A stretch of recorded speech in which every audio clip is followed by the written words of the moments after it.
Welcome to the Celtic Way Morning Briefing Live. I'm Tony Haggerty, Haggerty10 Twitter handle, as you can see, and I'm joined today by Sean Martin, at Sean Martin TCW Twitter handle, and Alison McConnell. How are you guys? You all right? Good, Tony, yourself? Good. In the words of Happy Mondays, it's a happy Monday, isn't it? I'm not going to try and twist your melon, but we'll have a go and we'll dissect yesterday's performance. Yeah. Yesterday's performance at Almondvale, if you're old school, the Tony Macaroni, if you're new school. Alison, yourself and myself were there to watch Celtic. It was a decent performance, wasn't it? And that's the way you kind of exorcise demons and banish ghosts if you've not won there for a while, eh? Yeah, I thought it was a fairly comprehensive performance. I thought Celtic were dominant, even when they lost that quick goal after scoring the third. I didn't really sense any kind of nerves. I thought the only time they were put under pressure really were from set pieces. I think any threat that came from Livingston came from corners and free kicks. I think that does remain a frailty, but I think overall, I think it was a better performance than you've seen from Celtic in recent weeks. I thought there was an energy and a tempo to it that we saw maybe in the performance against Rangers and the performance at Fir Park, which is largely, I think, been conspicuous by its absence in recent performances and weeks. But I thought there was a verve about Celtic. I thought it was a fairly commanding display and significant too when you think about the track record against Livingston and the fact that you're now going into the final 8 games of the season. Sean, we spoke about this off air. When they do it right and you can't zip it about, the plastic, you can get it right on plastic. And that's what happened yesterday. All the players turned up and performed, whereas I thought the Easter Road pitch wasn't great last week. So, but once you get that tempo right, and as Al says, that verve and everybody on point, Celtic zipped it about quite well yesterday. I think they did. There was more kind of passing through the lines rather than just passing back a lot of the time. There was I'd literally sat and counted the crosses in the first half, just out of curiosity more than anything else. That's the kind of thing that passes for fun in my house now. But I counted 18, was it? 18 cross attempts. 23 cross attempts, including the corners, right? In the first half, but it wasn't like the last time at Almondvale for me. It wasn't just throwing it in and seeing what happened. There was a wee bit more purpose to it, I thought. And I think you could say there's a wee bit more purpose to the way that they were passing in general. I agree with Alison that the only threat Livingston really posed was from set pieces, and I don't mean that. Oh, she's away. I don't mean that to play it down. They literally didn't create anything from open play. Every shot off was from a set piece. I think it was 2 corners, 2 free kicks, and then obviously the goal from a throw-in. So it was no surprise. I mean, David Martindale came out before the game and explicitly said that was what they were going to do. I don't necessarily think he expected to not get a shot from open play, but nonetheless, they still managed, I think, 5 and a goal. But I agree with Alison, overall, there was very little threat there, and even when they did get a goal back directly after Celtic's third, it didn't really feel that they were going to go and score another 2. Indeed. Now, Alison, the starting 11 might have raised a few eyebrows, but the manager called it right, didn't he? From start to finish. Called it right because he won the game. If up a bit, this is what we'd be talking about. But it's an interesting one. There were 5 survivors of pre-Ange. Days there that started, and I think that's probably the most who have featured in a starting lineup since the very early days. So you had Anthony Ralston, Greg Taylor, Callum McGregor, James Forrest, and Nir Beaton, who all started the game. Thought Beaton was excellent. Thought he controlled everything in the middle of the park. Thought Ralston played well too. Thought McGregor, what you're getting from McGregor. But I thought overall it was just a comprehensive team performance, and I think it's a statement win. I think given the fact that Celtic have struggled against Livingston so often, and I think some of the bowl team stuff was overcooked. Oh, Alison gone again, Sean. Wi-Fi. No, I'll pick up where she's talking there. I with the team selection, I thought when I saw it, I thought that's going to be a wee bit stodgy. That might be a wee bit like with Beaton and Rogic in there with McGregor. I thought that might be a wee bit slow. to get through the thirds. But actually, Beaton was fantastic, and Rogic was probably, I think, when I look at the stats, he'll probably be up there in terms of the pressures and the counter pressures as well. I thought he got it spot on. He even got it spot on swapping Juranovic for Ralston. I was glad to see that he didn't then swap Taylor for Juranovic, because, as you know, I think that the strongest back four is having an actual left back at left back. I thought Ralston and Taylor were both fantastic. I genuinely, I says it to you, Tony, during the game. I sent you a message saying there's been no passengers. I think everybody that was in the starting 11 had a really good game. I thought even the subs, Abada could have scored. I thought Matt O'Reilly created a couple of chances when he came on. I think comprehensive, the word Alison used is probably spot on. I think everybody played well.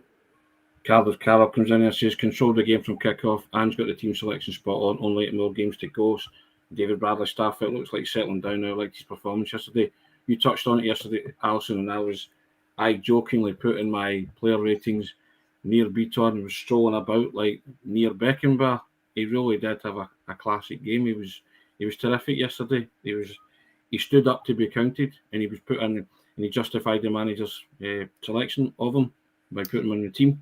Yeah, and to be fair, I think what you would say is that Near Beaton's an international footballer. I think you should be going to places like Livingston, with all due respect to Livingston. That is a performance that you should be expecting of him. He is capable of it, and I think you have seen it in glimpses. I thought he had a good spell at the start of this season where he played very well, and where he was asked to play in a couple of different midfield positions. But I think you should be expecting that standard from him. Yeah, I agree with that, Sean, entirely, because he has it in his locker, doesn't he? No, he definitely does. And I think you've seen that on Sunday, but you've seen it a few times, I would argue, as well. Yeah, and you also said, we spoke just before we came on here, you loved Jota's performance yesterday, didn't you? I mean, that threaded pass through for Forrest's third goal, that just kills the game entirely. But it's a brilliant spot, brilliant pick out, great run. I mean, that whole goal comes from almost trusting that the counter press is going to work, that they're going to win the ball back high up the park and stuff. Because, I mean, Livi had won the ball back, and arguably they should have saw that the gap was where Forrest had continued to drift inside and their left back was free, but they didn't see it. They were still trying to play it about. Maida closed down, McGregor won the ball, Rogic played it to Jota, and then Forrest made the run and Jota played it in. It's actually a harder finish than what it probably Forrest made it look, because he took it a wee bit wider than I expected, and then it was on his weaker foot. Keeper coming out and closing the angle, plus a defender chasing him down, and he still got it in the corner. I thought it was a really good finish as well as a really good ball. But no, to come to your point about Jota, I thought there was a kind of, there's not been an absence of purpose to his game, to be honest, because even when it's not quite coming off for him, he always wants the ball, he always wants to take people on. He was arguably holding on to it a wee bit too long in recent games. I think maybe a wee bit frustrated that stuff wasn't coming off for him. I think early on yesterday, you could just see that he was feeling it and it was coming off for him, which is the defenders are in trouble if those two things combine. I've made the argument before. I think having Taylor behind him rather than Juranovic, even though he might not use him as often as when he makes the runs, the simple fact that Taylor makes the runs gives the defenders something to think about in case Jota decides to slip him in. Oftentimes he still does cut in and he either shoots or he crosses, but it's not something you necessarily get when Juranovic is out there. And I think that played a part in how much Jota really just tore that wing apart, to be honest. Yeah. Because he had been off the boil recently, Alison. I think you'd mentioned it in one of the pods, but he stepped up to the plate again yesterday, didn't he? Nope, Alison. Wi-Fi gone again. The gremlins have got him.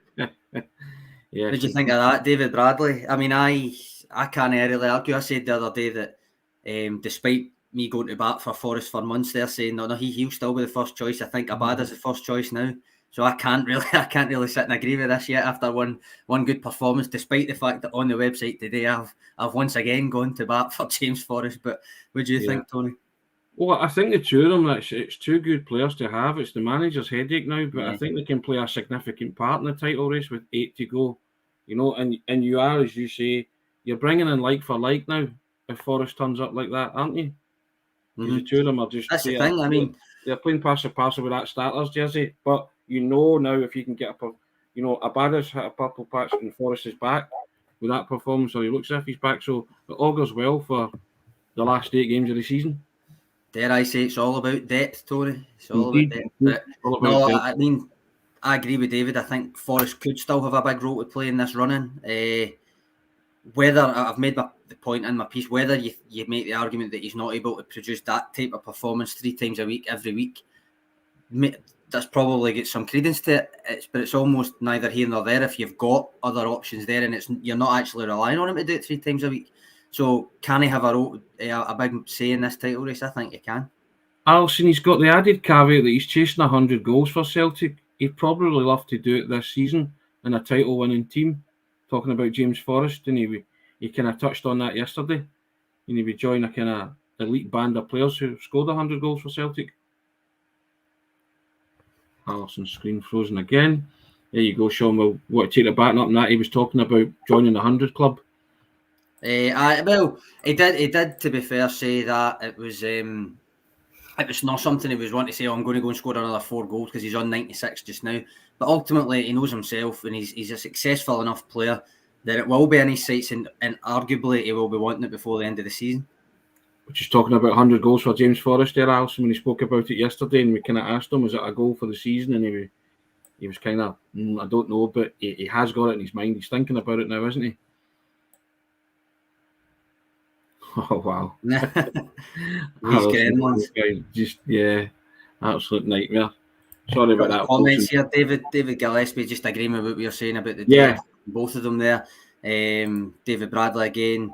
I don't know if you can put him straight in the starting lineup if everybody's fit and firing for a big game kind of thing, because I still think Abada probably earned that jersey at this point. But you've got the option. Game to game, you've got the option. Don't think Abada's let anybody down, has he, so far? No, I mean he had the kind of the dip in form early in the season, but I mean in his debut season, he's the second top scorer in all competitions behind Kyogo. He's popped up with some important and really good goals. So, to be honest, it's much of a muchness for me. If you've got James Forrest playing well and you've got Abada scoring goals sitting there, either or is fine, I would argue. Sean, you touched upon it there. I was just happy to see no passengers in the team yesterday. My man-by-man ratings, nobody get less than a 7. And if you're a 7 and 8, then you are winning football matches, aren't you? Aye, I mean that's the thing. That's the way that I would put it. I did put it to you, and when I sent you a wee WhatsApp, just saying there was no passengers. I thought, even being hypercritical of people, I still don't think anybody would have been less than a 7. I still think it was a very, I mean, to use Alison's word again, comprehensive performance.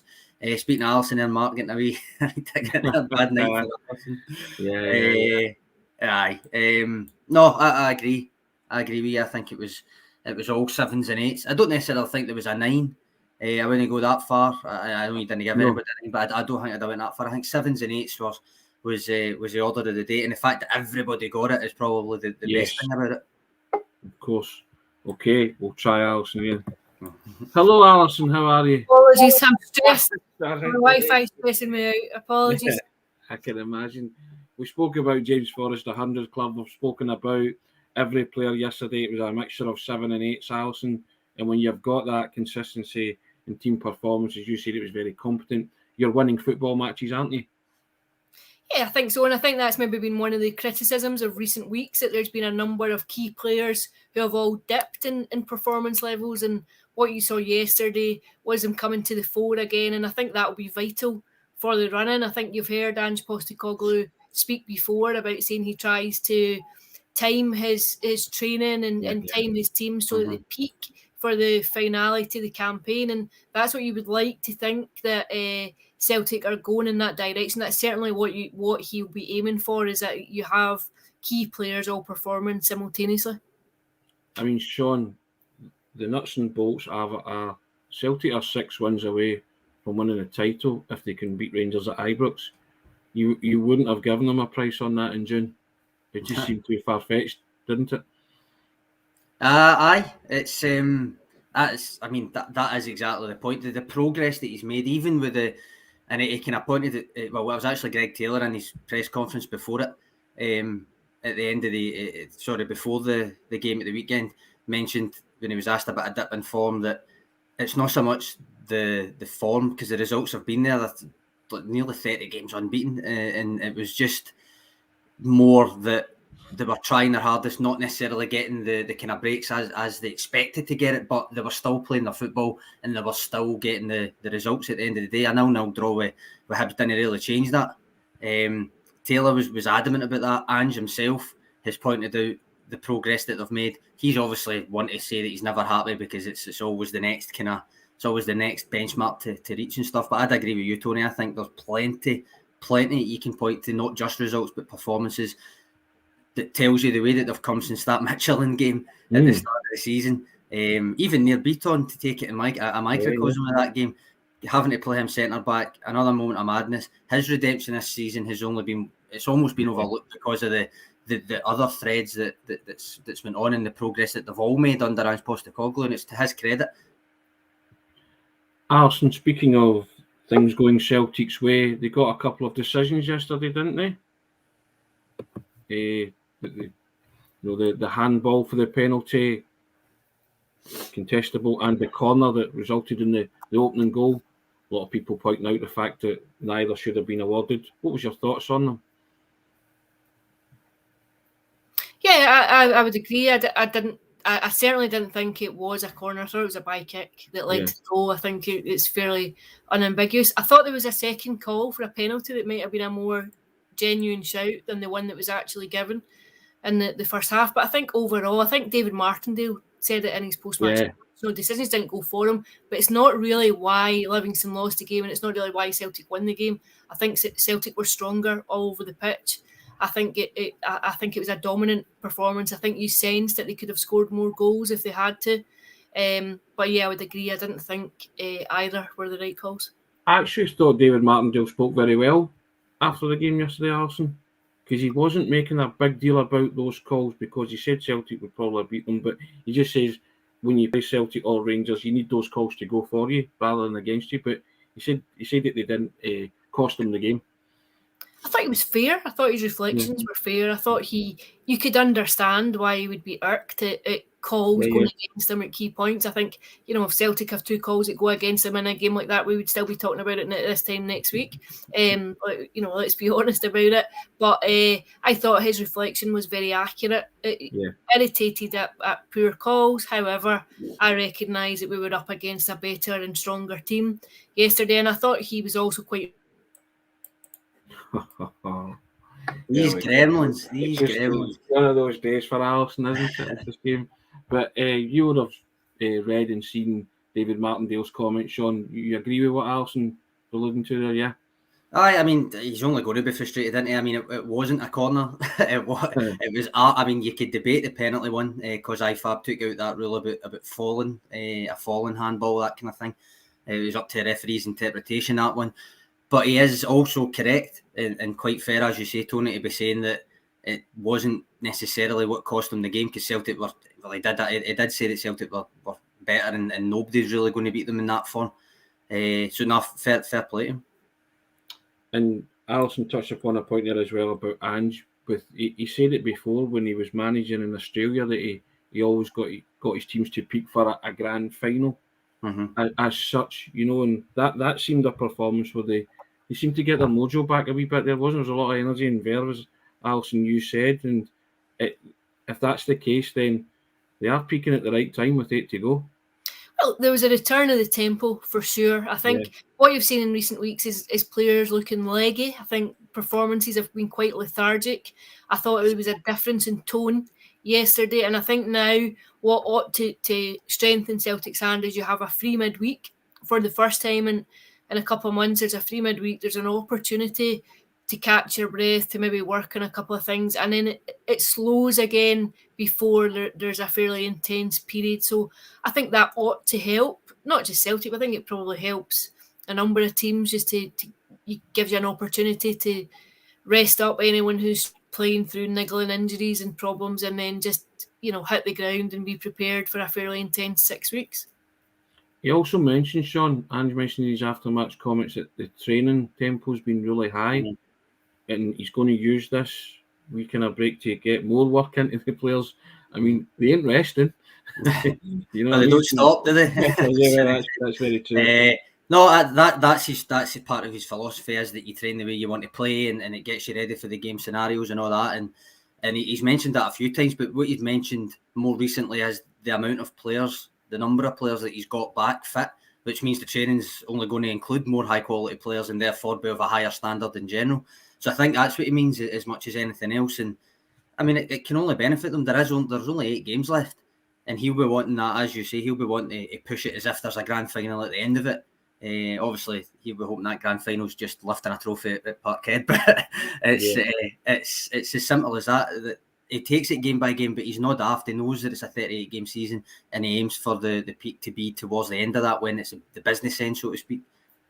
Alison, will we see Kyogo Furuhashi and David Turnbull before the end?